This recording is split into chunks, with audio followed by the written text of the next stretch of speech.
안녕하세요. 핵심 뉴스만 전해드리는 지인입니다. 구독과 좋아요는 제작자에게 큰 힘이 됩니다. 바이오로 대반도체 시대가 왔습니다.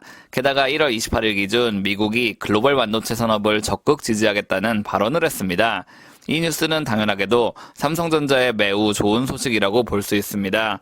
그런데 말이죠. 삼성전자 같은 주식은 특정 뉴스로 크게 움직이지는 않습니다. 워낙 덩치가 크기 때문에 매크로적 이슈와 함께 반도체 업황, 전자제품 수요 등 복합적 요인이 반영되는 종목이기 때문입니다. 그렇기 때문에 보다 덩치가 작으면서 삼성전자가 핵심적으로 밀고 있는 CXL과 연관되어 있는 기업을 한번 살펴보겠습니다. 오픈엣지 테크놀로지에 대한 사업을 보기 전에 일단 간단하게 반도체 산업 생태계가 어떻게 구성되어 있는지 알아보겠습니다. 이를 완벽히 이해해야 숨겨져 있는 기업을 체크할 수 있고 이 과정에서 우리는 초과 수익을 얻을 수 있기 때문입니다. 반도체 생태계는 다음과 같습니다. 반도체 지적재산권인 IP 개발을 시작으로 설계를 담당하는 팹리스, 이 설계된 칩을 어떻게 썼는지 연구하는 디자인하우스, 그리고 이를 제조하는 파운드리, 마지막으로 패키징 및 테스트를 담당하는 조립검사 부문으로 구성되어 있습니다.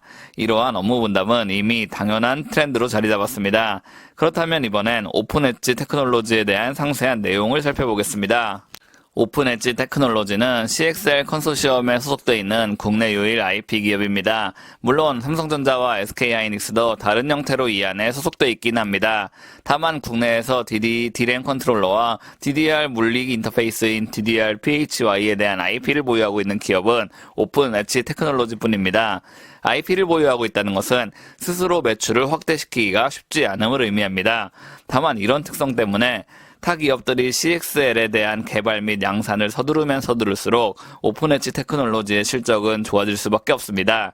아직까지 CXL 시대는 본격적으로 찾아오지 않았습니다. 그렇기 때문에 오픈엣지 테크놀로지의 실적은 형편없는 상황입니다. 다만 보다 중장기적인 반도체 상황을 살펴본다면 오픈엣지 테크놀로지의 성장성은 의심할 만한 여지가 거의 없습니다.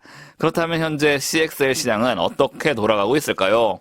세계 메모리 반도체 1, 2위 자리를 차지하고 있는 기업은 단연 삼성전자와 SK하이닉스입니다. 그리고 CXL 컨트롤러를 구현하기 위해서는 당연하게도 CXL 메모리 컨트롤러 IP가 필요합니다.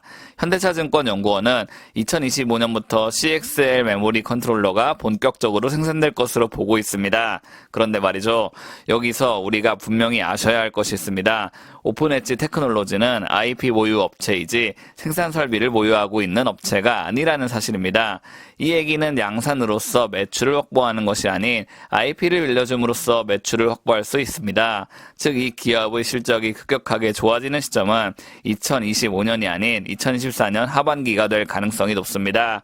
그렇기 때문에 우리는 이러한 반도체 업계의 트렌드를 파악하고 미리 해당 주식을 선점해야 합니다. 마지막으로 1월 28일 발표된 반도체 관련 뉴스를 살펴보겠습니다. 바이든 미국 대통령은 삼성전자 등 반도체 업체에 수십억을 지원하겠다고 밝혔습니다. 여기서 우리가 착각하면 안 되는 이슈가 수십억 원이 아니라 수십억 달러라는 사실입니다. 10억 달러는 약 1조 원에 해당합니다. 그렇기 때문에 이 얘기는 반도체 업계의 엄청난 호재라고 볼 수 있습니다. 결국 삼성전자와 SK하이닉스는 CXL과 HBM으로 성장해야 합니다. 그리고 대규모 양산이 진행되기 전 우선시되는 것은 IP를 보유한 기업과의 협력입니다. 따라서 저는 중장기적으로 오픈엣지 테크놀로지를 긍정적으로 보고 있습니다. 오늘은 CXL의 근본 IP를 보유하고 있는 오픈엣지 테크놀로지의 기업을 살펴봤습니다. CXL은 고성능 서버 시스템에서 CPU와 함께 D램, 저장장치 등을 보다 효율적으로 활용하기 위한 기술을 뜻합니다. 여기서 우리가 꼭 인지해야 하는 것이 있는데 기술에 대한 전문적인 것을 파악하는 것도 중요하지만 어떤 업체가 해당 기술을 보유하고 있으며 이후 어떤 방향으로 산업이 나아갈지 꾸준히 추적해야 한다는 것입니다. 즉 너무 미시적으로 산업을 보지 말고 거시적으로 산업 트렌드를 분석해야 한다는 말이죠. 이러한 트렌드 잘 파악하시고 안전한 분할 매수 진행하셔서 좋은 성과 얻으시길 빌겠습니다. 제가 준비한 소식은 여기까지입니다. 지금까지 핵심 뉴스만 전해드리는 지인이었습니다. 감사합니다.